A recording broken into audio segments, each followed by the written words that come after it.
Hello everyone. आज हम Indian जो ज्योग्राफी की हमने एक सीरीज स्टार्ट की हुई है और ये हमारे सारे कॉम्पिटिटिव एग्जाम्स में बहुत ज़्यादा इम्पोर्टेंट साबित होगी।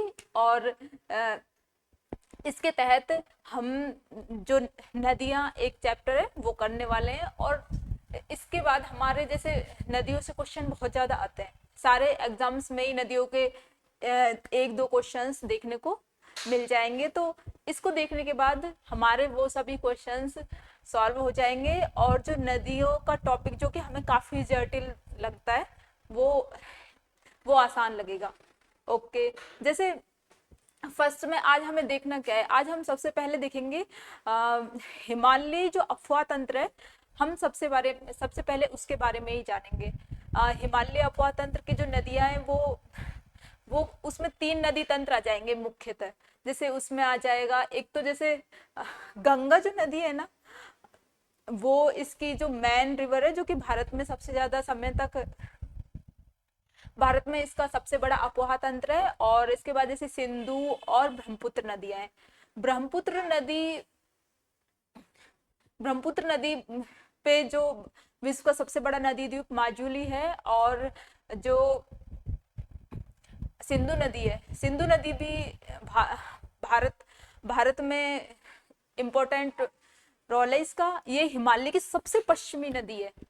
और ओके, अब हम एक एक नदी को देखते हैं और इसको पढ़ने के बाद हमारा जो ये नदियों का टॉपिक है एकदम आसान लगेगा। ओके, हम इसे स्टार्ट करते हैं। जैसे फर्स्ट ऑफ ऑल हम देखेंगे फर्स्ट फर्स्ट ऑफ ऑल हम देखेंगे जैसे नदियां। अब जैसे अपुहा किसे कहते हैं, ये होता है जैसे एक होता है ड्रेनेज। अपुहा क्या होता है?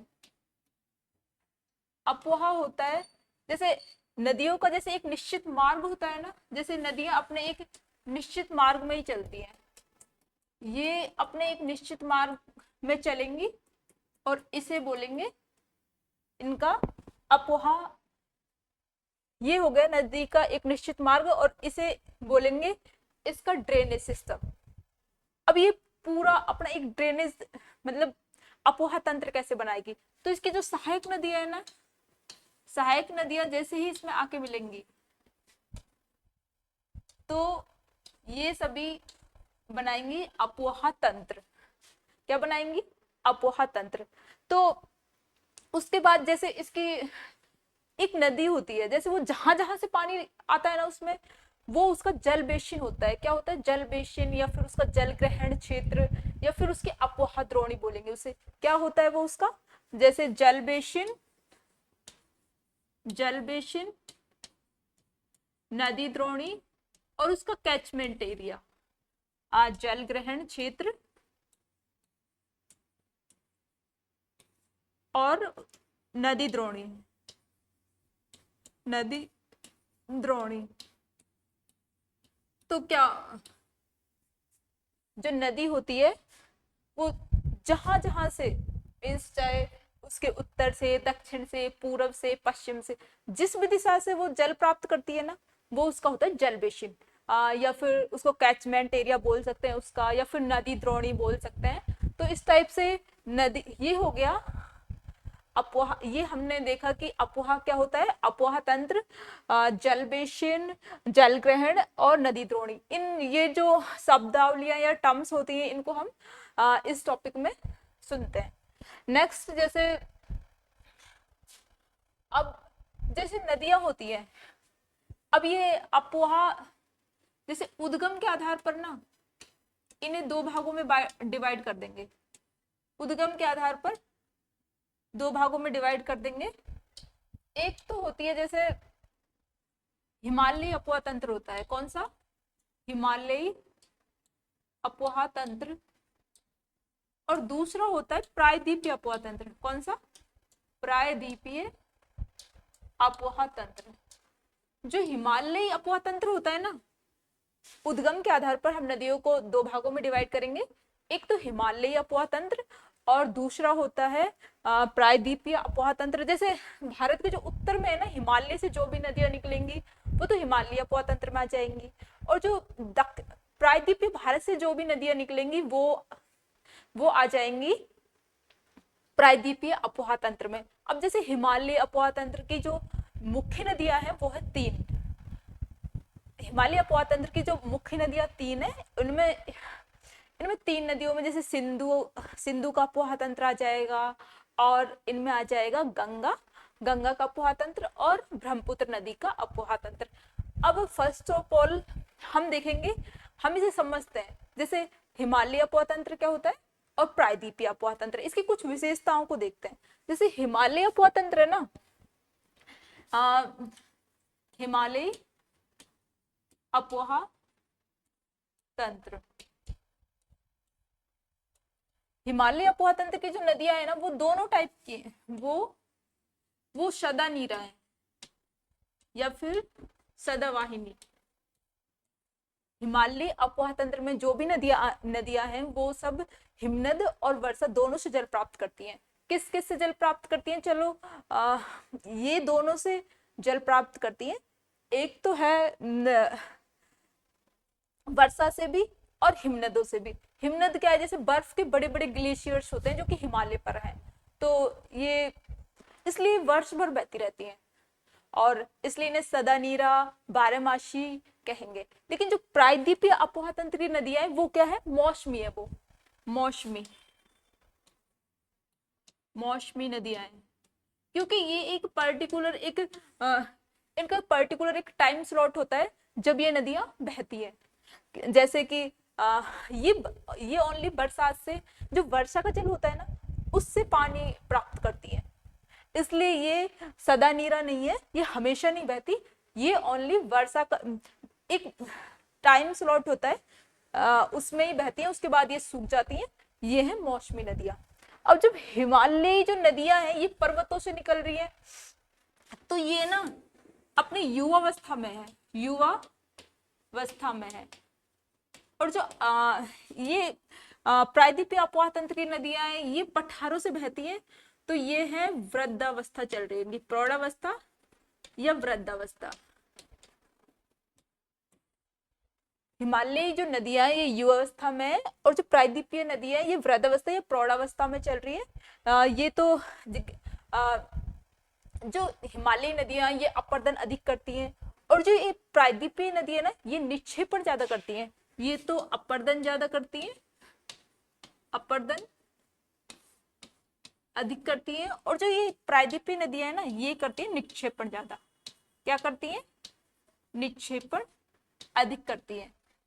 ये तो, और जैसे इसकी नेक्स्ट विशेषता हम देखते हैं, तो जैसे ये हिमालयी जो अपोहा तंत्र है इसमें क्या होगा, ये जो बहती है ना ये नदी गहरी घाटियां, गॉर्ज, कैनियन बनाती है। और जो हिमालयी अपोहा तंत्र है इसमें और क्या है, देखो जैसे ये ना इनकी जो जल ग्रहण क्षमता है ना वो भी अधिक है। जल ग्रहण क्षमता नहीं, इनका जो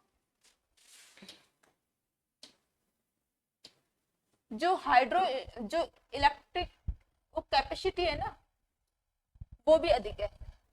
मीन्स इनकी जो जल विद्युत उत्पादन क्षमता होती है ना वो अधिक है। जल विद्युत उत्पादन क्षमता, जल विद्युत उत्पादन, जो जल विद्युत उत्पादन क्षमता है ना इनकी वो अधिक है।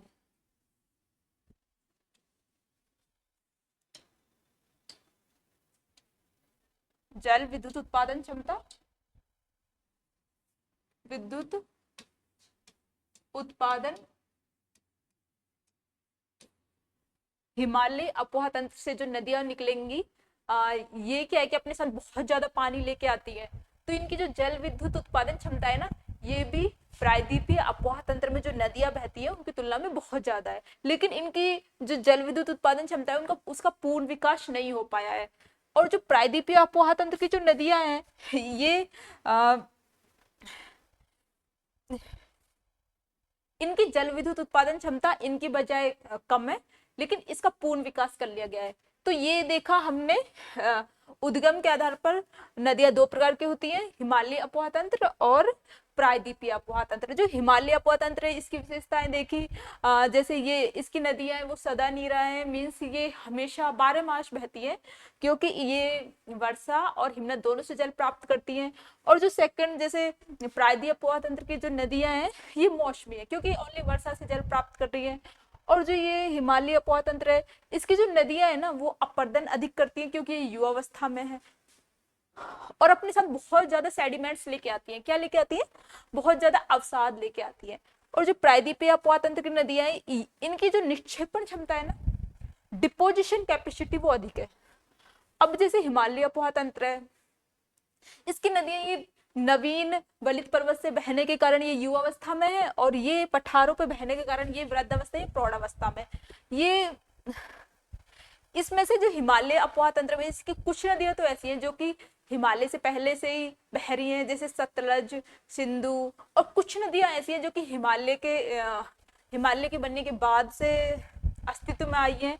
इसके अलावा जो इसकी जल विद्युत उत्पादन क्षमता है ना, हिमालयी अपोहा तंत्र की अधिक है बजाय प्रायद्वीपीय अपोहा तंत्र की नदियों के, क्योंकि जो हिमालयी अपोहा तंत्र की नदियां ये अधिक पानी लेके आती हैं, तो ज्यादा जल विद्युत उत्पादन क्षमता है इनकी, लेकिन अभी इनकी क्षमता का पूर्ण विकास नहीं हुआ है। और जो प्रायद्वीपीय अपोहा तंत्र की नदियां हैं इनकी जो क्षमता है ना उसका पूर्ण विकास किया जा चुका है। ओके, नेक्स्ट अब हम क्या देखेंगे?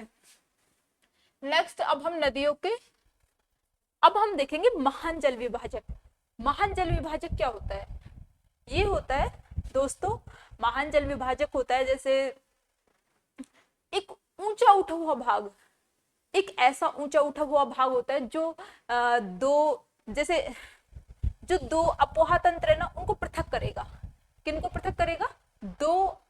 जैसे ये दो अपोहा तंत्र है ना उनको पृथक करेगा, बीच में रहेगा ये, और एक ऊंचा उठा हुआ भाग है। इसका एग्जाम्पल जैसे राजस्थान में अरावली, जो कि जैसे बंगाल की खाड़ी और अरब सागर के अपोहा तंत्र को पृथक करती है। ओके, जैसे अब हम इसे मैप में देखते हैं।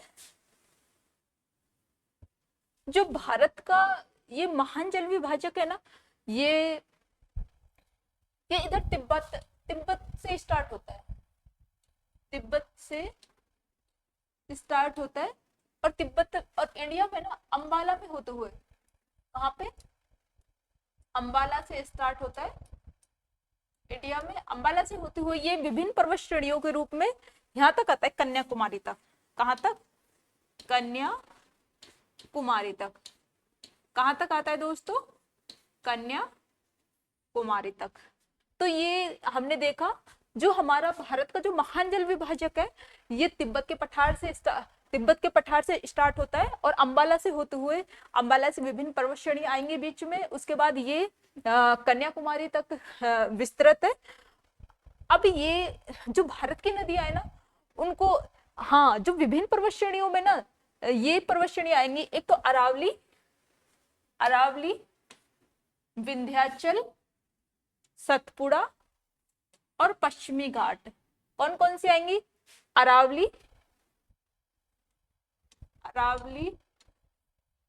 अरावली, विंध्याचल, सतपुड़ा और पश्चिमी घाट, ये पर्वत श्रेणियां आ जाएंगी इसके मध्य में। और ये जो अपोहा तंत्र है ना उसको, ये कौन कौन से अपोहा तंत्र को पृथक कर रही है? ये कर रही है, इधर तो है बंगाल की खाड़ी, कौन सी? बंगाल की खाड़ी, और इधर है अरब सागर,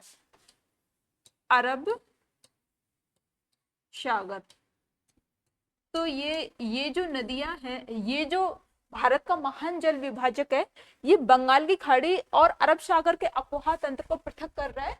और हम जल विभाजक किसी ऊंचे उठे हुए भाग को कहते हैं जो कि भारत में तिब्बत से प्रारंभ होकर अंबाला से होते हुए विभिन्न पर्वत श्रेणियों के रूप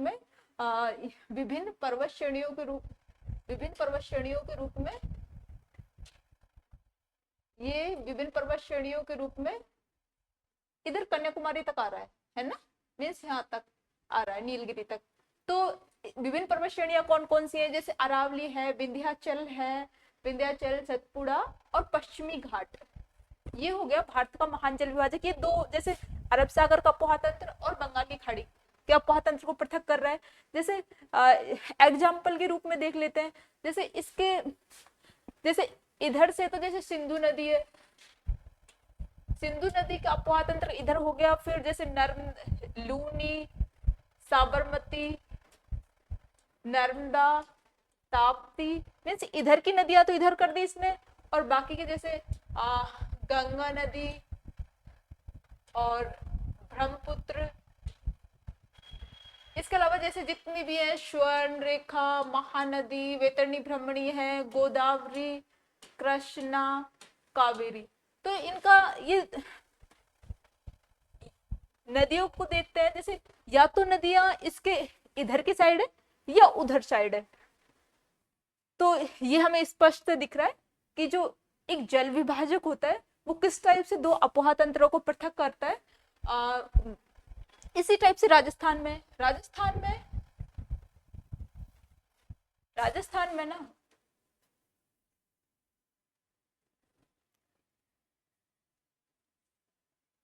राजस्थान में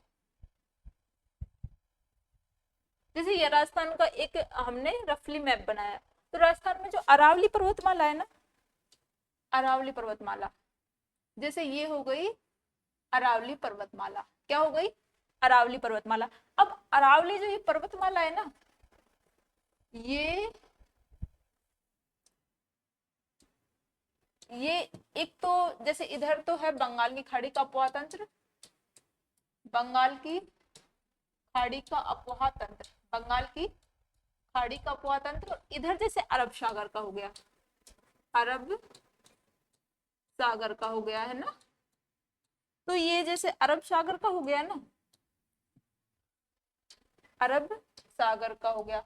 अब जो नदियां है ना, जैसे ये कुछ को तो जैसे ये चंबल है, इधर की साइड आ जाएंगे, जैसे बनास इसकी सहायक नदी है, और बाकी के जैसे इसके इधर की साइड की जैसे लूनी नदी है, पश्चिमी बनास है, साबरमती है, तो ये इधर आ जाएंगी और बाकी के उधर चल जाएंगे। तो ये अरावली राजस्थान में जल विभाजक का काम कर रही है। ये देखा हमने जल विभाजक के बारे में। ओके, ये पॉइंट अब दोस्तों, ये पॉइंट अब आप सबका क्लियर हो जाना चाहिए। इसके बाद नेक्स्ट क्या है, अब हम देखेंगे जैसे उद्गम के आधार पर हमारी जो नदियां हैं इनके प्रकार।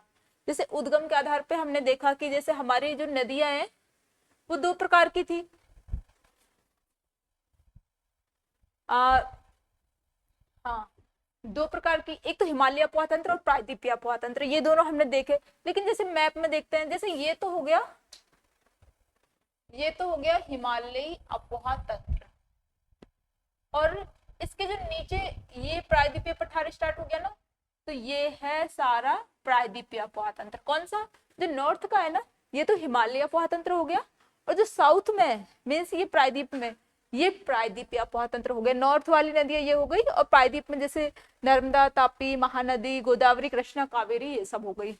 अब जैसे बंगाल की खाड़ी की जो नदियां है ना, अगर हम महासागरों के आधार पर देखें ना, तो महासागर में तो जैसे नदियों को तीन टाइप से डिवाइड कर सकते हैं। एक तो जैसे बंगाल की खाड़ी की नदियां, बंगाल की खाड़ी की नदियां, जो बंगाल की खाड़ी की नदियां है ना, वो इंडिया में सबसे ज्यादा है, 77%। और सेकंड है ना, वो है अरब सागर की नदियां, अरब सागर की नदियां, अरब सागर की नदियां ओनली 18% है। और थर्ड है ना, यह है अंतः प्रवाही नदियां, अंतः प्रवाही नदियां, अंत प्रवाही नदियां ये केवल 5% ही है। अब हम देखेंगे जैसे महासागरीय अभिविन्यास के आधार पर, जैसे महासागरों के आधार पर नदियों को तीन पार्ट्स में डिवाइड किया गया है। एक तो बंगाल की खाड़ी की नदियां, जो कि इंडिया में सबसे ज्यादा है, ये है 77%। सेकंड अरब सागर की नदियां, ये है 18%। और थर्ड है अंत प्रवाही नदियां, ये है 5%। तो सबसे ज्यादा है बंगाल की खाड़ी की नदियां, क्योंकि जो मेन नदियां जैसे गंगा, ब्रह्मपुत्र, और इधर की भी प्रायद्वीपीय पठार की भी जैसे महानदी, गोदावरी, कृष्णा, कावेरी, सब बंगाल की खाड़ी में गिरेंगे। तो ये हमने देखा। नेक्स्ट अब हम देखेंगे जैसे हिमालय अपोहा तंत्र की जो नदियां हैं ना, उनको देखेंगे। उनमें जैसे फर्स्ट ऑफ ऑल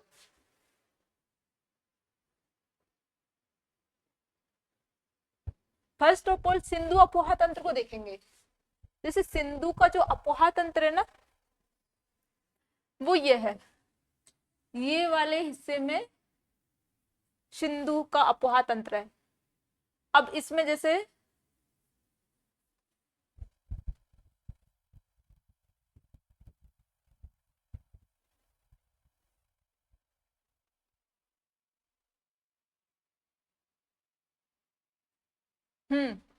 इसमें समझ लेते हैं हम इसे। इसमें समझेंगे जैसे ये सिंधु का जो अपोहा तंत्र है ना, इसे देखेंगे फर्स्ट ऑफ ऑल। सिंधु अपोहा तंत्र, सिंधु अपोहा तंत्र, ओके। जैसे ये सिंधु का अपोहा तंत्र हो गया। अब सिंधु में कौन कौन सी, जैसे एक है मुख्य नदी सिंधु नदी।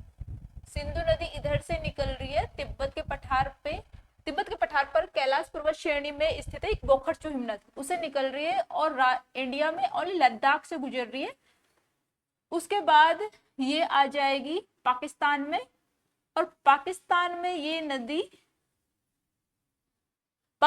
नदी कराची के पास डेल्टा बनाते हुए बंगाल की खाड़ी में गिर जाएगी। कहाँ पे? कराची के पास डेल्टा बनाते हुए बंगाल की खाड़ी में चली जाएगी। तो जैसे हमने देखा कि जो सिंधु नदी है वो कैलाश, जैसे इधर तिब्बत में कैलाश पर्वतीय क्षेत्र में स्थित बोखरचू हिमनद से के पास से निकलेगी, फिर ये इंडिया में जाएगी लद्दाख में, और लद्दाख में ना इसके किनारे पे है लेह। कौन सी? एक शहर स्थित है लेह। और लद्दाख और पीओके का एक स्थान है गिलगिट, ये बाल्टिस्तान। फिर ये गिलगिट के पास से पाकिस्तान में एंट्री करेगी, और पाकिस्तान में ये इधर कराची के पास डेल्टा बनाते हुए बंगाल की खाड़ी में गिर जाएगी। कहाँ पे? बंगाल की खाड़ी में। इधर देखो, इधर बंगाल की खाड़ी नहीं है, इधर है हमारा अरेबियन सी। क्या है? अरेबियन सी। इधर है अरब सागर, अरब सागर। तो ये अरब सागर में गिर जाएगी। उसके बाद जैसे ये नदी है, अब जैसे सिंधु है, सिंधु की जो लंबाई है वो कितनी है? वो है 2880 किलोमीटर, 2880 किलोमीटर। और इसमें से इंडिया में कितनी है? तो इसमें से इंडिया में है 1114 किलोमीटर, 1114 किलोमीटर इंडिया में है। अब इसका जो जल ग्रहण क्षेत्र वो कितना है? इसका जल ग्रहण क्षेत्र, वाटर कैचमेंट एरिया, इसका जल ग्रहण क्षेत्र है, जल ग्रहण क्षेत्र, इसका जल ग्रहण क्षेत्र है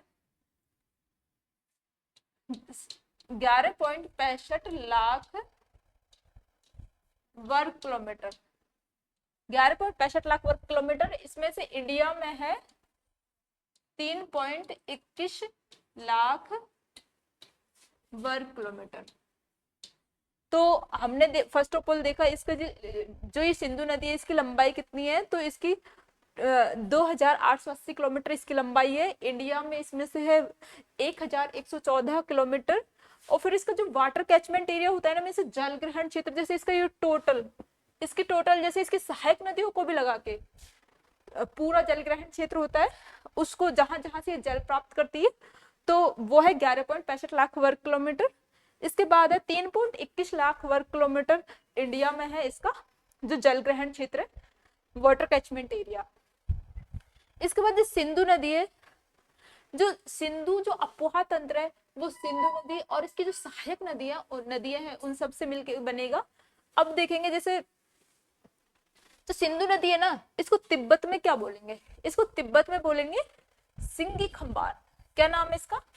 सिंगी खंबार, सिंगी खंबार। जो ये तिब्बत में सिंगी खंबार, तो इसको ना इसका हिंदी अर्थ होता है शेर, शेर का मुख, शेर का मुख। तो ये सिंगी खंबान बोलेंगे इसको तिब्बत में। और ये उसके बाद जो अब देखेंगे इसकी जो सहायक नदियां है ना, इसकी सहायक नदियां कौन कौन सी हैं? इसकी सहायक नदियां हैं जैसे ये सिंधु नदी ये अरब सागर में आके गिर रही है ना। ये तिब्बत हो गया जहां से ये निकल रही है। और अब इसकी सहायक नदियां जैसे इसके जो लेफ्ट राइट से इसके जो सहायक नदियां है ना, वो कौन कौन सी है और लेफ्ट से कौन कौन सी है? तो राइट से इसके जो सहायक नदियां है ना, वो है श्योक, हुंजा, गिलगिट, स्वात, काबुल और गोमल। कौन कौन सी है? श्योक, श्योक, हुंजा, गिलगिट, गिलगिट, स्वात, काबुल, काबुल और कोमल। ये तो इसकी हो गई राइट से सहायक नदियां। अब देखेंगे लेफ्ट से इसकी जो सहायक नदियां है ना, वो है पंचनद के नाम से जानी जाती हैं, जैसे झेलम, चिनाब, रावी, व्यास और सतलज। जैसे वो है जैसे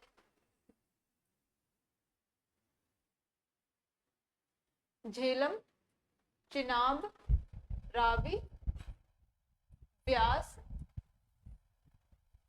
और सतलज है ना। तो 5 नदियां इसकी इधर से, और इसके अलावा जास्कर और द्रास भी है। तो जैसे झेलम, चिनाब, रावी, व्यास और सतलज। और ये ना पाकिस्तान में एक जगह है मिठानकोट, मिठानकोट, मिठानकोट नामक स्थान पे ये मिल जाएगी। जो सबसे लास्ट में ना सतलज नदी लेके जाएगी इनको, और सतलज नदी के साथ ये मिल जाएगी सिंधु नदी में। और ये पाकिस्तान में एक जगह मिठानकोट, मिठानकोट नामक स्थान पर ये सिंधु नदी से मिल जाएगी। तो ये जो सिंधु नदी है, अब हमने इसकी सहायक नदियां देखी। इसकी सहायक नदियां कौन कौन सी है, चलो अब हम सब मिलके याद करते हैं। जैसे इसकी राइट से सहायक नदियां कौन कौन सी है? जैसे श्योक, हुंजा, गिलगिट। कौन कौन सी? श्योक, हुंजा, गिलगिट, स्वात, काबुल और गोमल। श्योक, हुंजा, गिलगिट, स्वात, काबुल और गोमल। कौन कौन सी है? श्योक, हुंजा, गिलगिट, स्वात, काबुल और गोमल। नेक्स्ट जैसे अब हम इसकी जो लेफ्ट से सहायक नदियां ना, ये ज्यादा इंपॉर्टेंट है इसकी, इनमें से ज्यादा क्वेश्चंस आते हैं एग्जाम में, तो एग्जाम पर्पज से ये ज्यादा इंपॉर्टेंट है। तो इनको हम अच्छे से एक एक नदी को पढ़ेंगे। जैसे जैसे झेलम नदी है, अभी इसका उद्गम कहाँ से हो रहा है, और इस पे कौन कौन सी परियोजनाएं हैं, या फिर इसके किनारे कौन से महत्वपूर्ण जो शहर है वो है। और इसके अलावा जैसे और भी कोई इंपॉर्टेंट फैक्ट है इसके बारे में, तो उन सबको जानेंगे क्योंकि इनसे क्वेश्चंस आते हैं। तो ये कौन कौन से? झेलम, चिनाब, रावी, व्यास और सतलज। कौन कौन सी है? झेलम, झेलम, चिनाब, रावी, व्यास और सतलज। ठीक है, अब हम मैप में देखते हैं इन्हें। जैसे ये है ना झेलम नदी, ये हो गई सिंधु नदी, अरब सागर में गिर रही है ये, अरब सागर। और अब फर्स्ट से ही देखते हैं। जैसे ये हो गई झेलम, झेलम नदी यहां से निकल रही है जम्मू कश्मीर से। जम्मू कश्मीर में ये निकलेगी वेरीनाग झील से। कहां से? वैरीनाग एक झरना है उधर, वैरीनाग झील से निकलेगी। और ये ना इसके किनारे श्रीनगर, श्रीनगर इसके किनारे है। और ये जो झेलम के बाद वो आती है ना चेनाब नदी, चिनाब नदी में मिल जाएगी। अब जैसे इसके और क्या क्या विशेषताएं इसकी, तो और विशेषताएं इसकी जैसे श्रीनगर इसके किनारे है। और इसके अलावा जो इसकी सहायक नदी है ना वो है किशन गंगा। कौन सी? किशन गंगा। और पाकिस्तान में इसे कहते हैं नीलम, पाकिस्तान में नीलम के नाम से जानी जाती है। और ये इस पे अब इसकी जैसे इस पे कौन कौन से प्रोजेक्ट्स हैं, तो इस पे कौन कौन से प्रोजेक्ट्स वो देखेंगे। जो इस पे 3 है, किशन गंगा, एक तो किशन गंगा नदी के नाम से ये किशन गंगा, किशन गंगा, तुलबुल और उरी। किशन गंगा, तुलबुल, तुलबुल और थर्ड है उरी। इस पे 3 जल विद्युत परियोजनाएं हैं इसके ऊपर, किशन गंगा, तुलबुल और उरी। किशन गंगा इसकी सहायक नदी भी है जो कि पाकिस्तान में नीलम के नाम से जानी जाती है। और ये जम्मू कश्मीर में वैरीनाग झरने से गिरती है। और इसके बाद ये इसके जो किनारे है वो श्रीनगर है। ये भारत पाकिस्तान के सीमा क्षेत्र से होते हुए इसमें मिल जाएगी चिनाब नदी में। ठीक है, नेक्स्ट देखेंगे हम चिनाब नदी। ये जो चिनाब नदी है ना, अब ये कहां से निकल रही है? ये निकलेगी, देखो ये कहां से निकल रही है चिनाब नदी, ये निकलेगी हिमाचल प्रदेश से। कहां से? हिमाचल प्रदेश में। हिमाचल प्रदेश में 2 धाराएं आएंगी, एक तो है 2 धाराओं के मिलने से बनेगी, जैसे एक तो है चंद्र और दूसरी भागा। चंद्र और भागा 2 धाराओं के मिलने से ये बनेगी चिनाब नदी। और ये हिमाचल प्रदेश में बारालाचा दर्रे के पास से, बारालाचा दर्रे के पास से ये निकलेगी। उसके बाद ये जाएगी हिमाचल प्रदेश से जम्मू कश्मीर में, जम्मू कश्मीर में। और इधर जाने के बाद ये इस पे ना 3 प्रोजेक्ट्स है। और भारत की सबसे बड़ी सहायक नदी है ये, जो 1180 किलोमीटर ना, 1180 किलोमीटर, तो ये ना पाकिस्तान में जाने से पहले ही 1180 किलोमीटर तो ये बह लेती है इंडिया में। तो जो सिंधु नदी की सबसे बड़ी सहायक नदी है। अब इस पे जो कौन कौन सी इसकी सहायक नदियां हैं और कौन कौन सी इन पे परियोजनाएं हैं, तो जैसे इस पे जो परियोजनाएं 3 तो ये हैं, एक तो सलाल, शलाल, दुलहस्ती और उरी। सलाल, दुलहस्ती और उरी, सलाल, दुलहस्ती और थर्ड है उरी, उरी। इसके अलावा है पाकलदुल और चेन्नानी, पाकलदुल और चेन्नानी, पाकलदुल और चेन्नानी ये ना मरुसूदन और तवी नदियों पर है।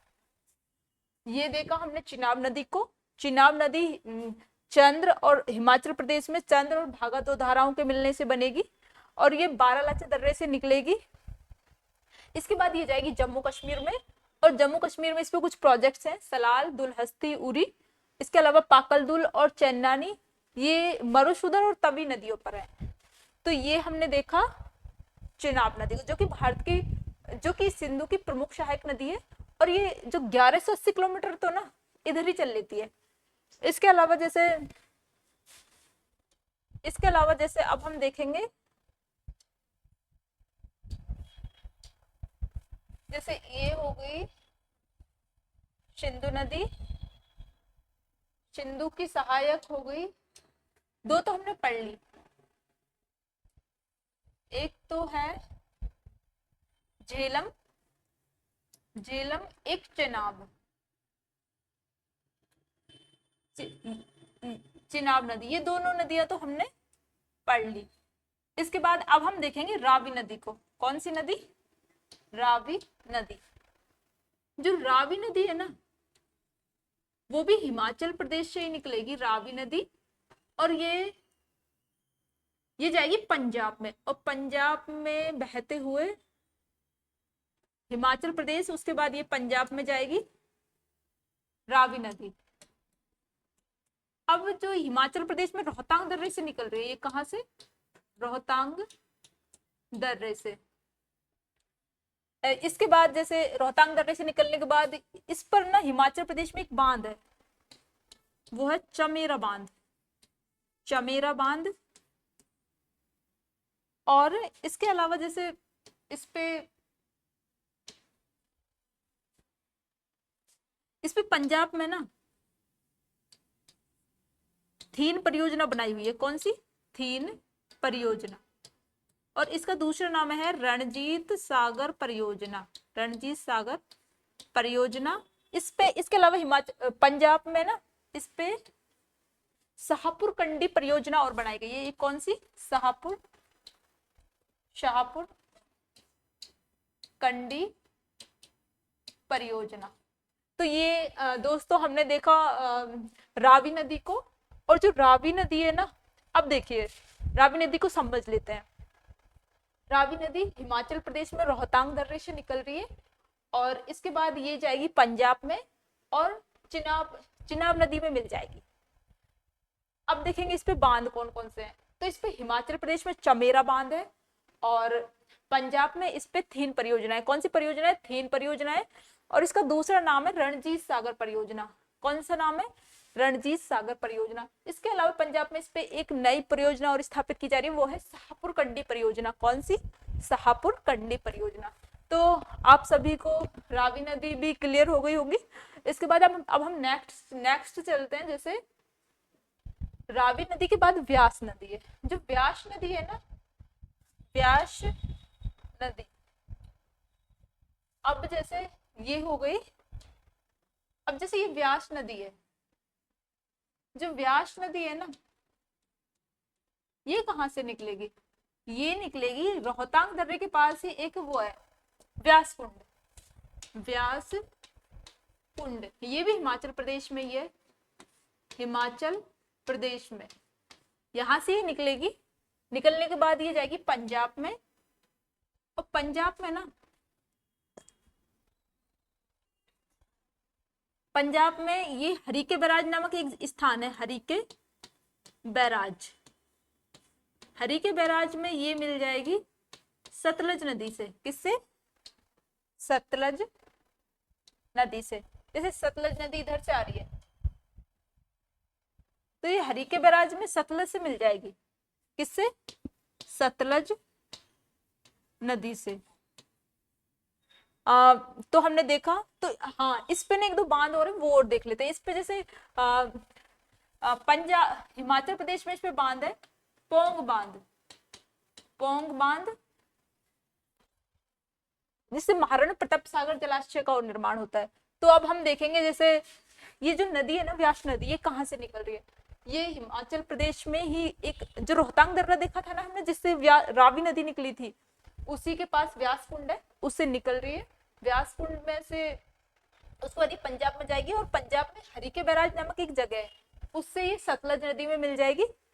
और हरीके बैराज से ना IGNP, आप सभी ने IGNP का तो नाम सुना होगा। चलो गैस करो IGNP क्या होता है। जो IGNP है ना, इंदिरा गांधी नहर परियोजना, इसे मरुगंगा या राजस्थान की जीवन रेखा के नाम से जाना जाता है। और ये इधर हरीके बैराज पंजाब से निकल रही है, जहां पे व्यास नदी सतलज में संगम कर रही है। इसे किस नाम से जाना जाता है? मरुगंगा या राजस्थान की जीवन रेखा के नाम से जाना जाता है। इसके बाद जैसे ये हो गया। अब हाँ, इस पे ना पोंग बांध हो रहा है हिमाचल प्रदेश में, इस पर व्यास नदी पर पोंग बांध है। और जो ये पोंग बांध है, जब ग्रीष्म ऋतु के दौरान IGNP में जब पानी की कमी हो जाती है ना, कब होती है? ग्रीष्म ऋतु में पानी की कमी हो जाती है IGNP में। जब IGNP में पानी की कमी होगी, तो गैस करते हैं कि जो पोंग बांध है ना, उससे पानी की पूर्ति की जाएगी। कौन से बांध से? पोंग बांध से। ठीक है, अब हमने व्यास नदी देखी। नेक्स्ट अब हम देखेंगे व्यास के बाद सतलज नदी, और जो कि एक इम्पोर्टेंट नदी भी है, और चिनाब नदी के बाद दूसरी सबसे लंबी नदी है, और सतलज नदी के साथ ही मिठानकोट नामक स्थान पर ये पंचनद सिंधु नदी में संगम करेगा। ठीक है, अब ये देखेंगे सतलज नदी। जो सतलज नदी है ना, ये कहाँ से निकल रही है? ये भी तिब्बत से निकल रही है, पूर्ववर्ती नदी है, मीन्स हिमालय से भी पहले की है ये, और ये तिब्बत से निकलेगी। तिब्बत में निकलेगी, एक वो है हिमनद, एक ग्लेशियर है, उसका नाम है राकास ताल या राक्षस ताल, उससे निकलेगी। और यहाँ पे इसका नाम है लॉन्ग चैन खंबाब। क्या? लॉन्ग चैन खंबान, लॉन्ग चैन खंबाब या खंबान, इस टाइप से इसका नाम इधर। और ये एंट्री करेगी इंडिया में सिपकला दर्रे के माध्यम से हिमाचल प्रदेश में, सबसे पहले हिमाचल प्रदेश के बाद ये आएगी पंजाब में, पंजाब में आएगी।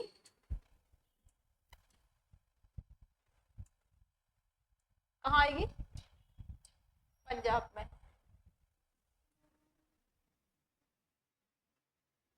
पंजाब में है ना, और पंजाब में हरिके बैराज में व्यास नदी से मिल जाएगी।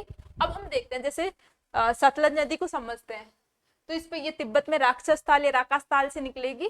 तिब्बत में इसका नाम है लॉन्ग चैन खंबाब। क्या नाम है? लॉन्ग चैन खंबाब। और इसके बाद ये सिपकला एक दर्रा है, सिपकला दर्रा यहाँ से हिमाचल प्रदेश में एंट्री करेगी सिपकला दर्रे से। उसके बाद ये पंजाब में जाएगी, और पंजाब में जाने के बाद व्यास नदी मिल जाएगी इससे हरिके बैराज में। व्यास नदी के मिलने के बाद ये चिनाब के साथ ही तीन नदियां, तो झेलम, चिनाब और रावी। इसके बाद ये सतलज उनको आगे लेके मिठानकोट नामक स्थान पर व्यास सिंधु नदी से मिल जाएगी। और सिंधु नदी कन्नौज के निकट कन्नौज के निकट डेल्टा बनाते हुए अरब सागर में गिरेगी। तो अब सतलज नदी पे कोई बांध है क्या, वो देखना पड़ेगा। तो इस पे देखो, हाँ, इस पे हिमाचल प्रदेश में ना एक बांध है, वो है, उसका नाम है भाखड़ा नागल बांध। भाखड़ा नांगल बांध। जो ये भाखड़ा नांगल बांध है ना, जो हमारे पूर्व प्रधानमंत्री हुए थे पंडित जवाहरलाल नेहरू, इसने इसे क्या नाम दिया था? उसने इसे नाम दिया था भारत की चमत्कारिक विराट वस्तु। भारत की चमत्कारिक विराट वस्तु का नाम दिया इसे। और जो भाखड़ा बांध है ये तो हिमाचल प्रदेश में है, और जो नांगल बांध है ना ये है पंजाब में, वहां पे पंजाब में। इसके अलावा आईजीएनपी भी इससे निकल रही है। तो ये हमने देखा सिंधु अपोहा तंत्र। ओके, ये हमने क्या देखा? सिंधु अपोहा तंत्र। तो जो हमारा सिंधु अपोहा तंत्र था, जैसे इसमें सिंधु नदी थी, इसकी सहायक नदियां हैं, सहायक नदियां जैसे ये झेलम, चिनाब, रावी भी इधर है, व्यास, और ये सतलज है ना। ये हो गई सिंधु अपोहा तंत्र, हो गया हमारा। ओके, अब सिंधु अपोहा तंत्र के बाद अब हम देखेंगे कौन सा? गंगा अपोहा तंत्र। कौन सा देखेंगे स्टूडेंट्स? गंगा अपोहा तंत्र। कौन सा? गंगा अपोहा तंत्र। ओके, ये अब आ गया हमारा गंगा अपोहा तंत्र। अब जो गंगा नदी है, ये इसका भारत में सबसे बड़ा अपोहा तंत्र है। मीन्स ये जैसे 10, इसका जो जल ग्रहण क्षेत्र है ना, वो मेनली इंडिया में ही है। और इसके अलावा जैसे जो गंगा अपोहा तंत्र है, वो गंगा नदी और इसकी जो राइट और लेफ्ट से जो सहायक नदी आएंगी, वो सब मिलके गंगा अपोहा तंत्र बनाएंगी। और भारत की सबसे बड़ा अपोहा तंत्र है ये। इसके अलावा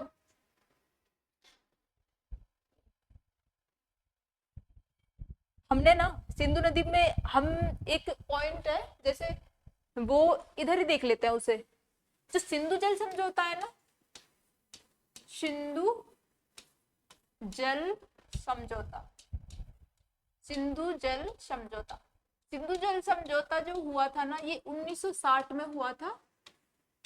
1960 में सिंधु जल समझौता, ये 1960 में हुआ था, भारत और पाकिस्तान के मध्य हुआ था। सिंधु जो अफवाह तंत्र है, इसकी नदियों के जो पानी के यूटिलाइजेशन को लेके और एक तंत्र विकसित करने को लेके कि भाई जो कि उसे हैंडल कर सके। तो ये जो हमारी विश्व बैंक है ना, उसकी मध्यस्थता से ये समझौता किया गया था। और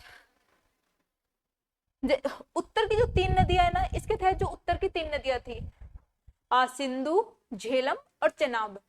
सिंधु, झेलम और चिनाब। सिंधु, झेलम और चिनाब, इसका जो ना, इसका वो तो पाकिस्तान को दिया था, इन 3 नदियों का, कि भाई पाकिस्तान इनका 80% जल यूज करेगा और 20% करेगा भारत।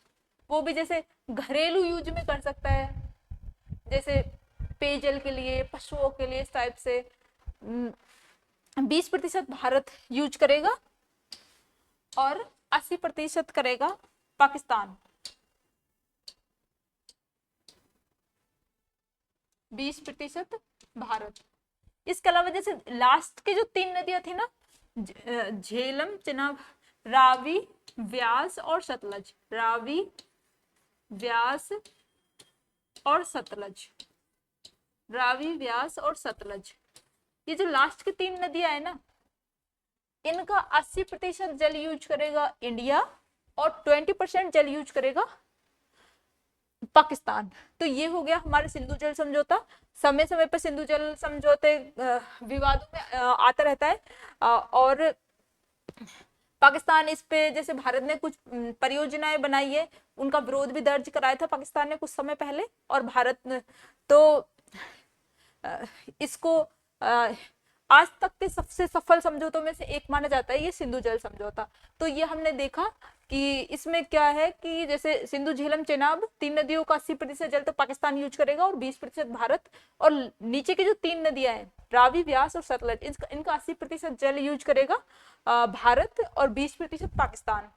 इस टाइप से अब हमने सिंधु जल समझौता देखा। सिंधु जल समझौते के बाद अब हम अपने वापस आ जाते हैं गंगा अपोहा तंत्र पर। किस पर? गंगा अपोहा तंत्र पर। जो गंगा अपोहा तंत्र है ना, फर्स्ट ऑफ ऑल अब हम देखते हैं कहां से कहां तक है। जैसे यहां से और यहां तक हमारा गंगा अपोहा तंत्र है। इसमें जैसे फर्स्ट ऑफ ऑल हम देखेंगे, जैसे जो गंगा नदी है ना, गंगा नदी की जैसे लंबाई कितनी है, तो इसकी लंबाई है ना 2525 किलोमीटर है। 2525 किलोमीटर। और इसका जो टोटल जल ग्रहण क्षेत्र है ना, वो 10.631 631 लाख वर्ग किलोमीटर है। लाख वर्ग किलोमीटर। इसमें से इंडिया में है 8.61 लाख वर्ग किलोमीटर। टोटल इसका जल ग्रहण क्षेत्र है 2525 किलोमीटर। इसमें से इंडिया वो इसका जो जल ग्रहण क्षेत्र है वो 10.631 लाख वर्ग किलोमीटर और इंडिया में 8.61 लाख वर्ग किलोमीटर इसका जो वाटर कैचमेंट एरिया है, जल ग्रहण क्षेत्र है। इसके बाद जैसे सिंधु नदी है। अब जो सिंधु नदी नहीं, सॉरी, गंगा नदी। जो गंगा नदी है ना, इसकी सहायक नदियां कौन कौन सी हैं? तो इसकी सहायक नदियां देखेंगे, जैसे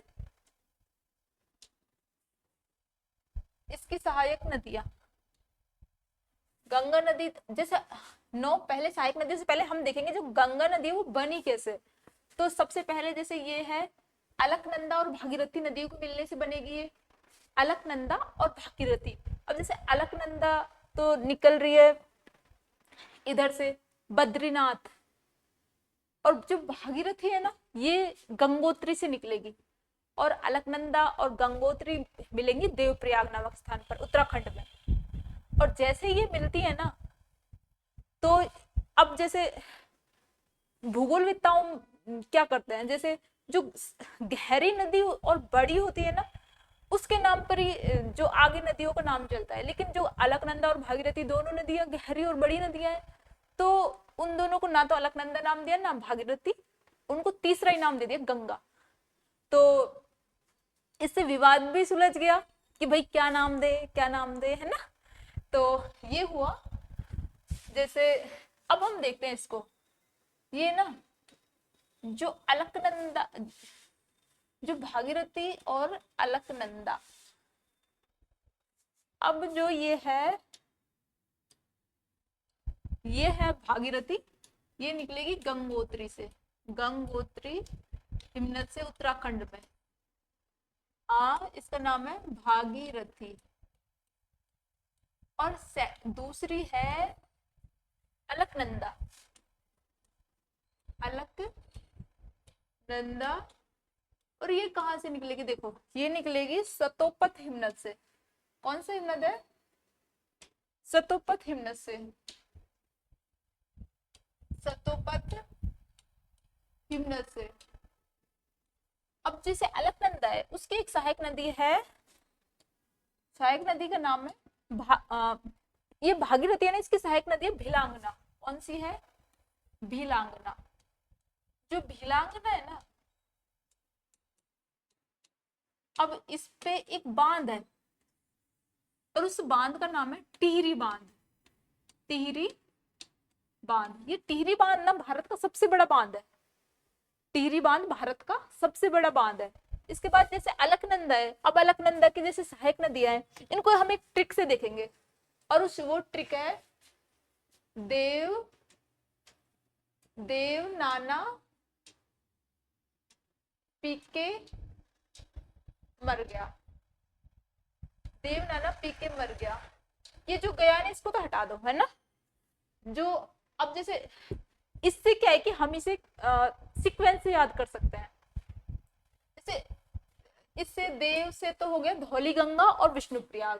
क्या हो गया, धौली गंगा और विष्णु प्रयाग, धौली गंगा और विष्णु प्रयाग। ये जैसे धौली गंगा है, धौली गंगा, धौली गंगा विष्णु प्रयाग, है ना।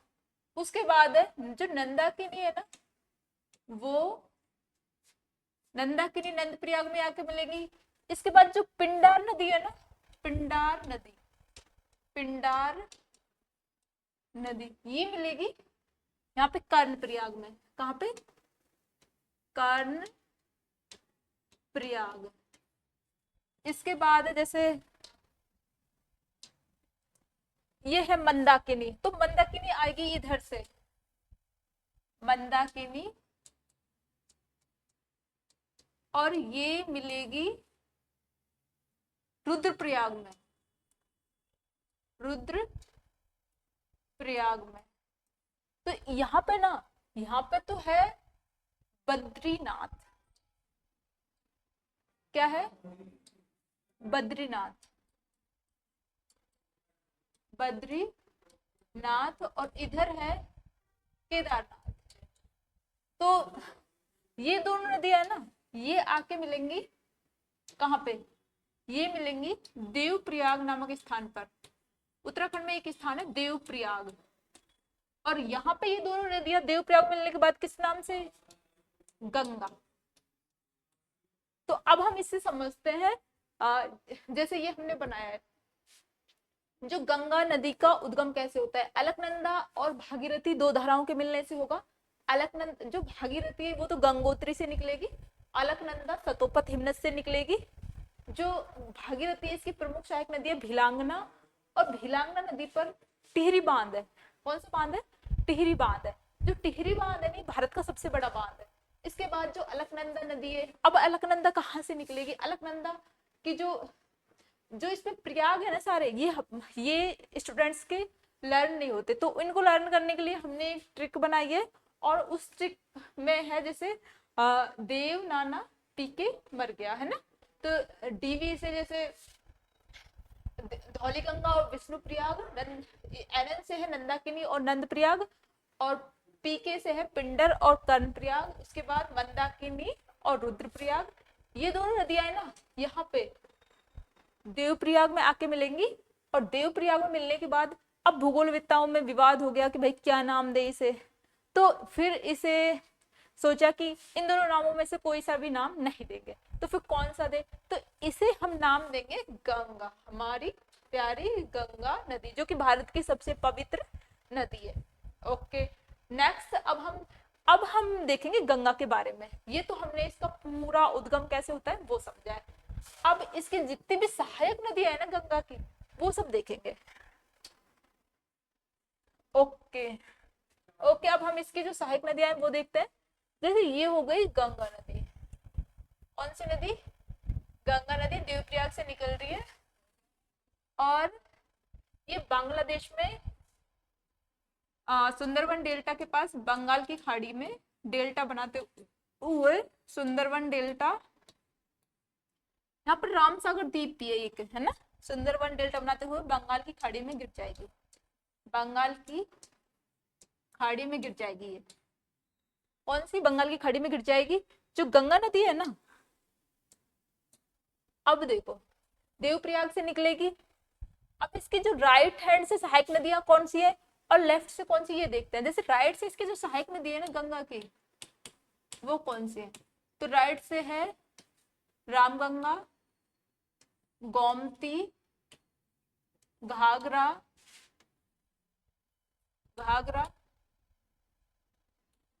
गंडक, बूढ़ी गंडक, कोशी और महानंदा। कोशी और सबसे लास्ट में जो इससे मिलेगी ना वो है महानंदा, महानंदा। ठीक है। और जो इसके साउथ से जो सहायक नदी है ना वो है यमुना। कौन सी है? यमुना, जो कि इसकी सबसे लंबी नदी है, सहायक नदी गंगा की। और एक है सोन, जो कि एमपी के अमरकंटक से आ रही है, सोन नदी। अब हमें देखना है इनका कि कौन सी नदी कहाँ से निकल रही है और इस पे कोई, जैसे इसके कोई किनारे कोई मुख्य शहर है क्या, या फिर इनकी लेंथ क्या है, या फिर ये किन किन धाराओं से मिलके बनेंगे, तो ये देखना है। तो इनको हम थॉरोली देख लेते हैं, फिर थॉरोली हम इन्हें डिस्क्राइब कर लेते हैं। तो जैसे ये है ना, अब जो ये रामगंगा है, गंगा की सहायक नदी, ये निकलेगी, ये उत्तराखंड में गढ़वाल, उत्तराखंड में एक हिमालय पर्वतीय क्षेत्र में एक जगह है गढ़वाल, तो वहां से ये रामगंगा निकलेगी। और वहां से निकलने के बाद ये कन्नौज में, यूपी में एक जगह है कन्नौज, कन्नौज में ये गंगा नदी से मिल जाएगी। और उसके बाद है गोमती नदी। गोमती नदी में ना यूपी में, ये छोटी नदी है, ये यूपी के पीलीभीत जिले से निकलेगी और लखनऊ नामक स्थान पे ये गंगा से मिल जाएगी। इसके बाद जो ये है ना रामगंगा गोमती घाघरा, जो घाघरा नदी है ना, घाघरा, जो ये घाघरा नदी है ना, ये निकलेगी तिब्बत से, तिब्बत से 3 धाराओं के मिलने से बनेगी ये, तिला, शेती और बेरी। घाघरा नदी तिब्बत से निकलेगी, 3 धाराओं के मिलने से बनेगी, तिला, सेती और बेरी। 3 धाराएं मिलेंगी यहाँ पे नेपाल में, और नेपाल में इसका नाम हो जाएगा कर्णाली। क्या हो जाएगा? कर्णाली। नेपाल में कर्णाली के नाम से जानी जाएगी। उसके बाद ये आएगी इंडिया में। इंडिया में फर्स्ट ऑफ ऑल ये एंट्री करेगी, कहाँ करेगी बताओ? ये एंट्री करेगी यूपी में। यूपी में एंट्री करने के बाद ये जाएगी बिहार, और बिहार में ये छपरा नामक स्थान पे मिल जाएगी। किससे? गंगा नदी से। छपरा नामक स्थान पे गंगा नदी से मिल जाएगी। उसके बाद हम देखेंगे ये इसकी छोटी छोटी नदियां हैं, गंडक और बूढ़ी गंडक, है ना। इसके बाद हम देखेंगे इसकी इंपॉर्टेंट सहायक नदी है रामगंगा, गोमती, घाघरा, गंडक, बूढ़ी गंडक, कोशी नदी। जो कोशी नदी है ना, ये कहाँ से निकलेगी? ये भी सेम निकलेगी तिब्बत से। तिब्बत से 3 धाराओं के मिलने से बनेगी ये। उन 3 धाराओं के क्या क्या नाम है? उन 3 धाराओं के नाम है शुनकोशी, अरुण कोशी और तमुर कोशी। क्या क्या नाम है? शुनकोशी, अरुण कोशी और तमुर कोशी। जो 3 धाराएं, अभी नेपाल में इनका नाम हो जाएगा सप्तकोशी। नेपाल में किस नाम से जानी जाएगी? सप्तकोशी के नाम से, नेपाल में सप्तकोशी के नाम से। उसके बाद ये आ जाएगी बिहार में। बिहार में ये मिलेगी गंगा से। बिहार में जब गंगा से मिलेगी ना, तो इसे क्या कहेंगे, बिहार का शौक कहते हैं। जो कोसी नदी है ना, इसे बिहार का शौक कहते हैं। क्यों कहते हैं भाई इसे बिहार का शौक? कोसी नदी को बिहार का शौक कहते हैं, बिहार का शौक। बिहार का शौक कहने के पीछे रीजन है, ये अपने साथ में बहुत ज्यादा अवसाद लेके आती है, बहुत ज्यादा सेडिमेंट्स अपने साथ लेके जाएगी। तो फिर ना बार बार मार्ग चेंज करना पड़ेगा इसे। ये अपने साथ बहुत ज्यादा अवसाद लेके आएगी कोसी नदी, और इसे इसलिए अपना बार बार मार्ग परिवर्तित करना पड़ेगा। और मार्ग परिवर्तित करने के कारण इसे नाम दिया गया। जैसे जैसे बार बार मार्ग परिवर्तित करेगी तो बिहार में बाढ़ आएगी इसकी वजह से, और बाढ़ आने के कारण इसे क्या बोलेंगे, बिहार का शौक। क्या बोलेंगे, बिहार का शौक। इसके बाद नेक्स्ट एवं जो गंगा पौत्र है, इसके सबसे लास्ट जो सहायक नदी है, इधर से दाईं ओर से सबसे अंतिम जो सहायक नदी है वो है महानंदा। जो महानंदा है ना, ये निकलेगी पश्चिम बंगाल में दार्जिलिंग की पहाड़ियों से। कहां से निकलेगी, पश्चिम बंगाल में दार्जिलिंग की पहाड़ियों से। उसके बाद ये पश्चिम बंगाल में, ये देखो पश्चिम बंगाल और बिहार, बिहार और पश्चिम बंगाल की सीमा क्षेत्र से बहेगी। सीमा क्षेत्र से बहते हुए ये एंट्री करेगी बांग्लादेश में। बांग्लादेश में एंट्री करते ही ये मिल जाएगी गंगा नदी से। तो ये हमने देखा, जो ये गंगा अपोहा तंत्र की राइट साइड की सभी नदियों को हमने देख लिया, मोटा मोटा देखा है। और इतना ही एग्जाम के लिए इम्पोर्टेंट है, ज्यादा हमें पढ़ना भी नहीं है, क्योंकि एग्जाम के लिए सफिशिएंट है, और एग्जाम में इसमें से क्वेश्चन आ जाएगा। Okay, thank you.